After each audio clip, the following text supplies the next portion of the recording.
नमस्कार दर्शकबिन समय चक्रको नयाँ श्रृङ्खलामा यहाँलाई हार्दिक स्वागत गर्दछु। म विक्रम श्रेष्ठ। अक्सर मानिसहरू सफलताको चुचुरोमा पुगेपछि आफ्नै विगतका गोरेटोहरू पनि भुल्ने गर्दछन्। दर्शकबिन आफूलाई त्यहाँसम्म पुर्याउने साथीहरू भुल्छन्, संस्थाहरू भुल्छन्। अहिले सबैले बिर्सिएको टुहुरो बनेको त्रिचन्द्र क्याम्पस यसको नमुना हो। काठमाडौँको मध्यभागमा रहेको त्रिचन्द्र क्याम्पस देशकै जेठो क्याम्पस हो। यस क्याम्पसबाट देश हाँक्ने होनहार राजनेताहरू दीक्षित भएका थिए। पढ्ने काम त कति ध्यान दिएर गरेनन् थाहा छैन, तर राजनीति चाहिँ मज्जैले गरे। उनीहरूको फोहोरी राजनीतिकै कारण हाल आएर यो क्याम्पस हरिबिजोग अवस्थामा पुगेको छ। दर्शकबिन अहिले पनि 10,000 जना विद्यार्थीहरू यहाँ पढिरहेका छन्, तर पढ्ने क्याम्पसको भवन संरचनाहरू चाहिँ बाख्रा बाँध्ने खोर जतिको पनि छैन। नाम मात्रैको त्रिचन्द्र बन्न बाँकी छ अब यहाँ। सुरुमा हेरौँ यो रिपोर्ट। काठमाडौँको मुटुमा रहेको त्रिचन्द्र कलेज एक शताब्दी लामो गौरवपूर्ण इतिहास बोकेको कलेज अहिले अनकन्टार झाडीभित्र निसासिएर बसेको छ। दिनमा त ठिकै हो, अलि साँझ परेपछि गइयो भने तर्साउँछ झैँ लाग्छ। बाहिर सडकबाटै हेर्दा भित्तो त सेतै देखिएला, तर जब भित्र पसेर हेरिन्छ लाग्छ माथिबाट अहिले आएर थिचिहाल्ला जस्तो। भित्ता उक्लिएर पक्लक पक्लक हातैमा आउने भएको छ। ढलानभित्र प्रयोग भएका रडहरू बाहिरै देखिन्छ, त्यो पनि खिया लागेर छिद्रा छिद्रा भएका। भित्तैभरि पिपल र स्वामीका बिरुवा उम्रिएका छन्। भुइँ चिरा भएको छ। कतिपय कक्षा कोठा भित्र पस्न सक्ने अवस्था छैन। यत्रतत्र फोहोरको डङ्गुर छ। झ्याल ढोकाहरू सबै भाँचिएका छन्। माथितिर फर्किएर हेर्दा अहिले झरिहाल्ला जस्तो लाग्छ। हामी रिपोर्टिङमा पुग्दा पनि कलेजका कर्मचारी भन्दै थिए धेरै माथि नजानुस् है, हल्लिन्छ। यसै पनि पुरानो भवन, त्यसमाथि 2072 सालको भूकम्पले हल्लाएपछि थलिएको त्रिचन्द्र कलेज जीर्ण मात्रै भएको छैन, अब केही थान इँटा मात्र गाह्रोबाट खस्न बाँकी छ। भित्ता सेतो रङको चमकले होइन, लेउले घेरिएको हरियो भएको छ। अहिले पनि करिब 10,000 विद्यार्थी रहेको त्रिचन्द्र कलेजले बाटोमा हिँड्ने प्रत्येक व्यक्ति गुहारिरहेको छ। हरियो लेउ र चारकोसे झाडीबाट मुक्त हुन चाहेको महसुस गर्न सकिन्छ। दिनरात घाम पानीमा रुझेको त्रिचन्द्रको कथा यतिमा मात्रै सीमित छैन। दर्शकबिन आफू थिलथिलो भएर पनि उसले अहिले त्यही ठाउँमा विद्यार्थी उत्पादन नगरी धर पाएको छैन। न पढ्ने विद्यार्थीले ढुक्कसँग पढ्न पाएका छन्, न पढाउने प्राध्यापकले नै मन चिसो पार्दै त्रासका बीच पढ्ने र पढाउने क्रम जारी छ। तर कति बेला के हुन्छ भन्ने कुरा भगवान भरोसा। उहाँले त यही बाटोबाटै जानुहुन्छ होइन, स्कटिङमा। त्यति गर्दा त देख्नु पनि पर्ने हो होइन। उहाँले त यतापट्टि आफूले पढेको, आफूले अध्ययन गरेको ठाउँको त होइन, त्यो नजिक पुग्दाखेरि त जसलाई पनि सम्झना त पक्कै हुन्छ, कस्तो भयो होला, माया हुनुपर्ने हो। भेटेरै पनि प्रत्यक्ष रूपमा हाम्रो टिम, प्रशासनको टिम गएर क्याम्पससिप, सहायक क्याम्पससिपहरू त्यहाँ गएर उहाँहरूलाई हाम्रो संरचना चाहिँ यस्तो ध्वस्त भयो अथवा चाहिँ यसले ठुलो मानवीय क्षति, धनजनको क्षति हुने अवस्था छ। हामी त्यस्तो हुँदाहुँदै पनि विवश भएर त्यही कक्षा लिन बाध्य छौँ। सत्ताको खेलमा वर्षौं रुमलिने नेता, पार्टीको फेरो समातेर क्याम्पस विश्वविद्यालयमा राजनीति गर्ने नेतृत्वलाई इतिहासको महत्त्व के थाहा र? अहिलेका बहालवाला प्रधानमन्त्री शेरबहादुर देउबा पनि यही कलेज पढेर यो देशको प्रधानमन्त्री भएका हुन्। आफू पढेको कलेजको हकीकत यस्तो हुँदा पनि मनमा थोरै माया किन नजागेको होला? प्रधानमन्त्री देउबा मात्रै होइन, झलनाथ खनाल लगायत दर्जनौं नेताहरू यही क्याम्पसमा पढेर राजनीति गरेर सत्तामा पुगेका हुन्। उनीहरूको पालामा क्याम्पसको राजनीति तुजुकैको थियो। काटमारदेखि डरलाग्दा दृश्यहरू कलेजमै देखिन्थ्यो। राजनीतिक परिवर्तनका लागि यो कलेजमा भएको ढुङ्गा मुढा सम्झी साध्य छैन। पढाइको नाममा राजनीति गरेर सत्तामा पुगेकाहरू औँला भाँची भाँची मन्त्री र प्रधानमन्त्री भए, तर यिनीहरूले कहिल्यै पनि आफू अध्ययन गरेको सरस्वतीको मन्दिर सुधारमा मुन्टो फर्काएनन्। त्यो नयाँ उचाइ अनुरूप चाहिँ नि त्यो कलेजलाई पुनर्गठित गरेर लानुपर्ने आवश्यकता थियो, तर ती आवश्यकताहरूलाई अहिलेसम्म पूर्ति गर्न सकिएन, अथवा पहिलो निर्वाचित सरकारले त्यो काम गर्न सकेन। अब हामी फेरि अर्को निर्वाचनतर्फ जाँदैछौँ। यो बिचको सरकार त यो एक किसिमको अब सङ्क्रमणकालीन सरकार हो।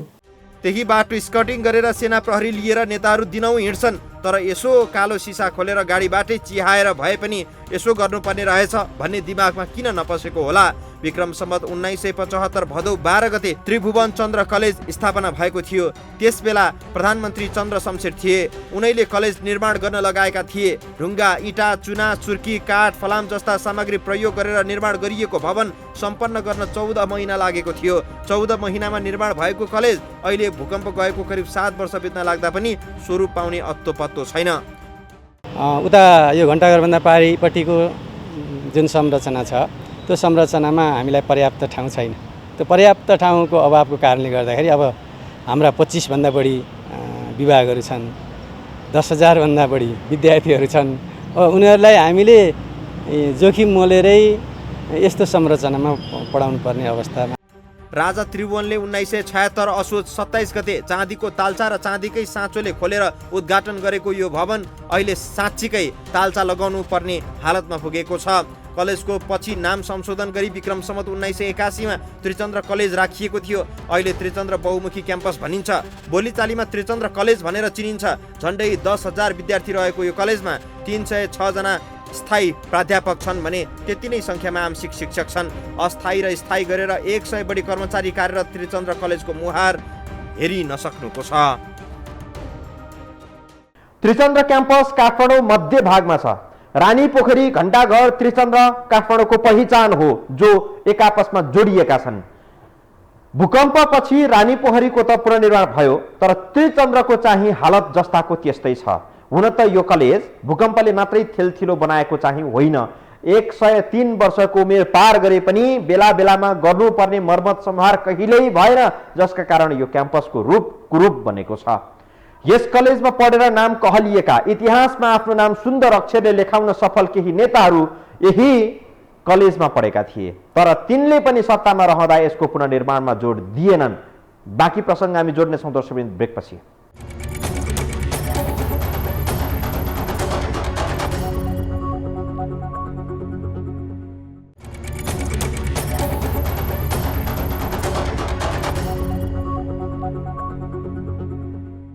पाँच पटक प्रधानमन्त्रीको कुर्सीमा आसीन शेरबहादुर देउवादेखि पूर्व प्रधानमन्त्री झलनाथ खनाल यही क्याम्पसमा अध्ययन गरेका थिए। उनीहरूको विद्यार्थी जीवनमा यो क्याम्पस देशकै 1 नम्बर क्याम्पस थियो। अहिले त्यही क्याम्पसबाट शिक्षा दीक्षा लिएर देशको बागडोर सम्हालेका छन्। त्यहाँ पढेकाहरू देशकै नम्बर 1 बने, तर नम्बर 1 बन्नेहरूले कुनै बेलाको नम्बर 1 क्याम्पसलाई रद्दीको टोकरीमा पुगिसक्दा पनि सुधारमा ध्यान दिन सकेन। हुन त यो कलेज सुधार गरेर नेताहरूको भोट बैंक सुरक्षित हुँदैन। नेता र कार्यकर्तालाई काखी च्याप्दा भोट बैंक बढ्दछ। यहाँ पढे लेखेकाहरू थुप्रै उच्च पदस्थहरू त बितिसके, स्वर्गीय भइसके, तर जीवित रहेका केहीको ध्यान पनि नपुग्दा अब कतै उच्च पदस्थहरूको अवसानसँगै कलेज पनि इतिहासमै मात्रै रहने त होइन भन्ने चिन्ता बढेको छ। कठै बरा त्रिचन्द्र कलेजलाई सम्झने फुर्सद कसलाई छ र? यही कलेजबाट विद्यार्थी राजनीति गरेर जेल नेल भोगेको भन्दै राजनीतिक बायोडाटा त सबैले भरे, तर गुहार मागिरहेको त्रिचन्द्र अनकन्टार झाडीभित्र रुमली रहँदा एक दिन गएर सफा गरौँ, पुनर्निर्माणका लागि बजेट अलिकति छुट्याउँ भन्ने बुद्धिको बिर्को कसैको खुलेन। राणाको पालामा निर्माण भयो। तत्कालीन राजा महेन्द्रले पनि यही क्याम्पसमा पढे। राजा महाराजा जन्मायो। यो देश आँक्ने धेरैलाई दीक्षित गरायो। हजारौं विद्यार्थी फेरिए, तर त्रिचन्द्र कहिले फेरिएन। अहिलेका बहालवाला प्रधानमन्त्री शेरबहादुर देउवा त्यहीँ पढेर अहिले मुलुक हाँकिरहेका छन्। गठबन्धन मिलाउँदै फुर्सद नपाएका देउवालाई त्रिचन्द्रपट्टि फर्केर हेर्ने समय के हुन्थ्यो होला र? देउवा जस्ता अरू पनि थुप्रै प्रधानमन्त्री जन्मायो त्रिचन्द्रले। पूर्व प्रधानमन्त्री कृतिनिधि विष्ट, गिरिजाप्रसाद कोइराला, झलनाथ खनाल पनि यही कलेजमा पढेका थिए। त्रिचन्द्र पढेका कति इन्जिनियर भए, डाक्टर भए, निजामती सेवातर्फ कतिजना उच्च ओहदामा पुगे, तर आफ्नो धरातललाई कसैले सम्झिएनन्। त्रिचन्द्रले नेता मात्र जन्माएन, इतिहाससँग जोडिएका मुलुकका धरोहरहरू बालकृष्ण सम, सुवर्ण शमशेर, लक्ष्मीप्रसाद देवकोटा, शङ्करदेव पन्त, दशरथ चन्द गङ्गालाल श्रेष्ठ, दिल्ली रमण रेग्मी, यदुनाथ खनाल, गोपाल प्रसाद रिमाल, तुलसीलाल अमात्य, विजय बहादुर मल्ल, गोविन्द बहादुर मल्ल, थिरबम मल्ल, मोहम्मद मोहसिन लगायतलाई दीक्षित गरायो। तर अहिले कलेजको अभिगत हेर्दा आफ्नै इतिहासलाई गिज्जाइरहेको छ। 25 वटा विभाग रहेको त्रिचन्द्रमा अहिले पनि मास्टर डिग्रीको मात्र 9 वटा विषयमा पढाइ हुन्छ। विद्यार्थीको चाप रहेको कलेजमा भौतिक संरचनाको अभाव हुँदा भत्किएकै संरचनाभित्र बसेर पढ्ने पढाउने काम अहिले पनि जारी छ, तर मन खुल्ला पारेर पढाउन भने सक्ने अवस्था छैन। राजधानीको केन्द्रबिन्दुमा रहेको जेठो कलेजले दूरदराजमा रहेका आर्थिक विपन्न, द्वन्द्व पीडित, अपाङ्गता भएकाहरूलाई निशुल्क पढ्न पाउने व्यवस्था मिलाएको छ। तर आफै टेकुको सहारामा अडिएको त्रिचन्द्रले कतिन्जेल थाम्ला त्यसको भने टुङ्गो छैन।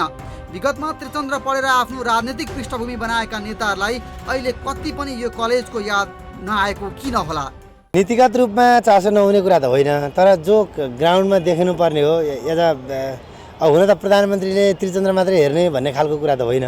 त्यो भन्दै गर्दा पनि त्रिचन्द्र त उहाँले पढाएको कलेज हो नि त। त्यो भए हुनाले उहाँको अझ बढी रेस्पोन्सिबिलिटी हुनुपर्ने भन्ने यहाँको जो चासो हो त्यो स्वाभाविक रूपमै हो। बिचमा हामी क्याम्पस प्रमुख सहित विभिन्न विद्यार्थी सङ्गठनका नेताहरू, पूर्व विद्यार्थी नेताहरू पनि एकचोटि हामीले गएर भेट्यौँ। अहिलेका युवाहरू राजनीतिमा उदाउँदै गरेकाहरूले आफैले कुनै निर्णय गर्न नसके पनि तिनका ठुला नेताहरू अहिले देशको तालाचाबी हातमा लिएर बसेका छन्। कोही शिक्षा मन्त्री छन्, कोही भौतिक मन्त्री छन्, देउवा त स्वयं आफै प्रधानमन्त्री नै छन्। तर यी ठुला नेताका ठुला कार्यकर्ताहरूले त्रिचन्द्रको वास्तविक रूप नसम्झाइदिँदा बिचरा यो कलेज इतिहासको पानामा सीमित हुने र भग्नाशेष मात्रै रहने स्थिति पैदा भएको छ। हामीले यही समस्या पूर्व प्रधानमन्त्री झलनाथ खनाललाई सुनायौँ, तर आफू प्रधानमन्त्री हुँदा संविधान निर्माणको कार्य व्यस्तताले क्याम्पस सुधारका लागि केही काम गर्न नसकेको भन्दै पन्छिए।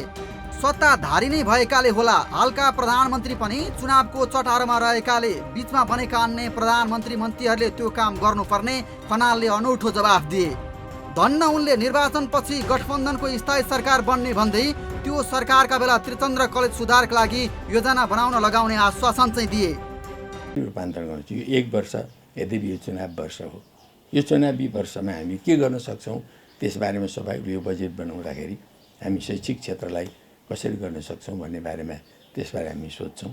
यो कुराको तपाईँले जुन ढङ्गले यो सूचित गर्दै हुनुहुन्छ यो सुन्ने बित्तिकै सरकारले तुरुन्त कदम चाल्नुपर्छ र त्यो खालका कुरालाई रोकथाम गर्नको लागि सम्बन्धित मन्त्रालय, प्रशासन, प्रहरी प्रशासन आदिलाई परिचालन गरेर त्यसलाई रोक्न सक्नुपर्छ। यो कलेज स्थापना भएको 103 वर्ष हुँदा भौतिक संरचनाहरू रङरोगन बाहेक केही गरिएन। धन्न उबेला राणाहरूले बलियो संरचना बनाएका थिए र अहिलेसम्म जीर्ण भए पनि संरचना देखिन पाइएको छ। उबेला यस कलेजमा पढेका शासकका छोराछोरीहरू अहिले महँगा निजी कलेजहरूमा अध्ययन गरिरहेका छन्। पढ्नकै लागि सके विदेश पठाइरहेका छन्। अनि न छोराछोरी पढाउनु पर्ने न त नाति नातिना नै। अनि गरिब जनताका छोराछोरी त यस्तै भग्नावशेषमा पढे भइहाल्यो नि भन्ने मनोविज्ञानले सायद शासकहरूलाई लपेटेको हुन सक्छ। अहिले यस कलेजमा पढ्न जाने विद्यार्थी भनेको दूरदराजका आम्दानीका स्रोत कम भएका विभिन्न परिवारका विद्यार्थीहरू हुन्। तिनै विद्यार्थीहरूलाई आन्दोलनको ढाल बनाएर विद्यार्थी राजनीति गर्नेहरूले पटक पटक तिनै विद्यार्थीहरूलाई ढुङ्गा हान्न लगाए, आफ्नै कलेजमा क्षति पुर्याउन लगाए। तर मर्मत र पुनर्निर्माणका लागि विद्यार्थीको अगुवाई गर्नेहरूले 1 सेकेन्ड सोच्न सकेका छैनन्। थाहा छैन 2072 सालको जस्तै महाविपत्ति आइलागे यहाँ पढ्दा पढ्दै कतिजना मानिसको ज्यान जाने हो। जब सफलताको चुचुरोमा पुगेकाहरूले धरती छोडेको आवाज गर्दछन् तब त्रिचन्द्रको हविगत देख्न सकिन्छ। अहिलेका शासकहरूले इतिहासलाई नामेट पार्न देखाएको यो हदसम्मको लाचारीपनलाई धिक्कार्न बाहेक अर्को उपाय छैन। तथापि हामी निरन्तर ध्यान आकृष्ट गराइरहेका छौँ। अहिले नेताजीहरूको मुख्य ध्यान नै आगामी निर्वाचनतर्फ छ। हामी आशा गरौँ यिनको ध्यान यसतर्फ पनि जानेछ। हुन त पुनर्निर्माणका लागि कामै नभएको चाहिँ होइन, केही प्रयासहरू भए, तर प्रयासहरू प्रयासमै सीमित रहे। योजनाका कागजहरू सिंहदरबारको दराजमै थन्कियो। फेरि पनि यिनै नेताहरूको गैर जिम्मेवारीपनले यो स्थिति पैदा भएको हो। हामी प्रसङ्ग जोड्नेछौँ ब्रेकपछि।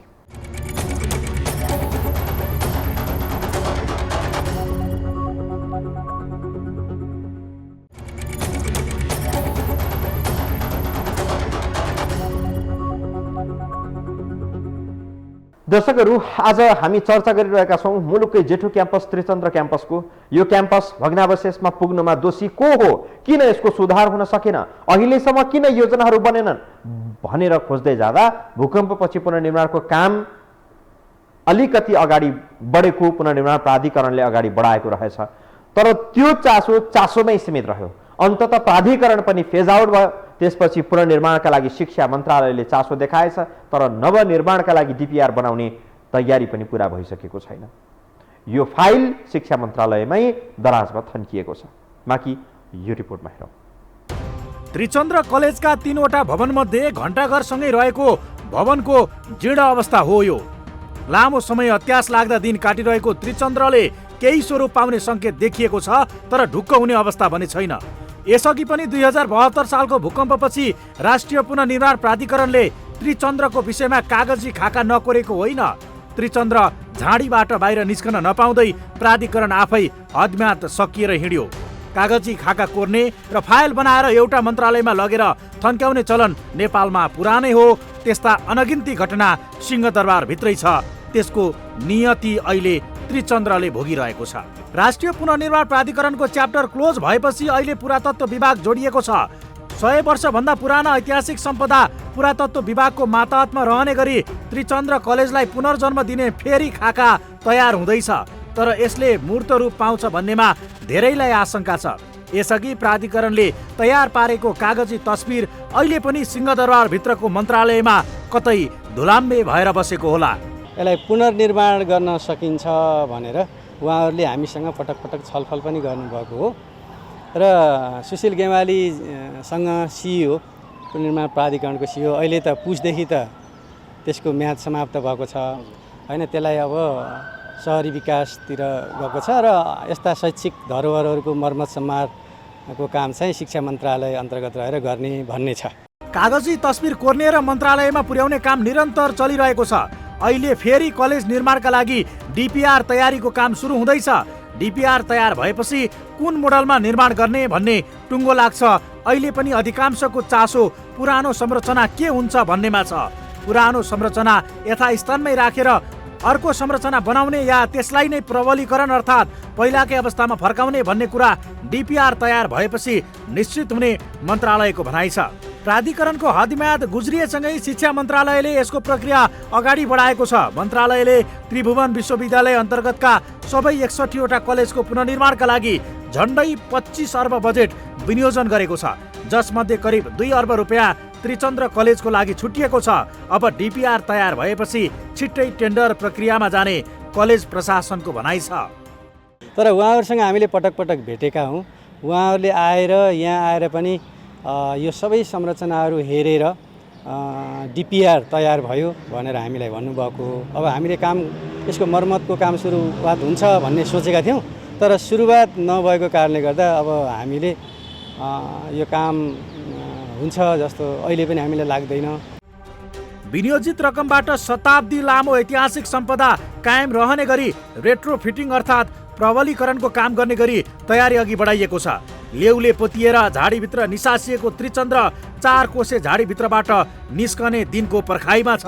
अब पनि मुलुक हाँकेका शासकले तस्बिरमा मात्र चित्र कोरेर सिंहदरबारभित्रै कागजमा धमिरा लगाइदिए भने अहिले जीर्ण भएको संरचना भग्नावशेषमा परिणत हुन्छ। निरन्तर घाम पानी खेपिरहेको भवनको अवस्था हेर्दा वर्षाको पानीले सबै रसाएर भित्र मकिँदै गएको छ। हिजो शासक पढेको कलेजमा आज दूर दराजबाट आएर जनताका छोराछोरी पढिरहेका छन्।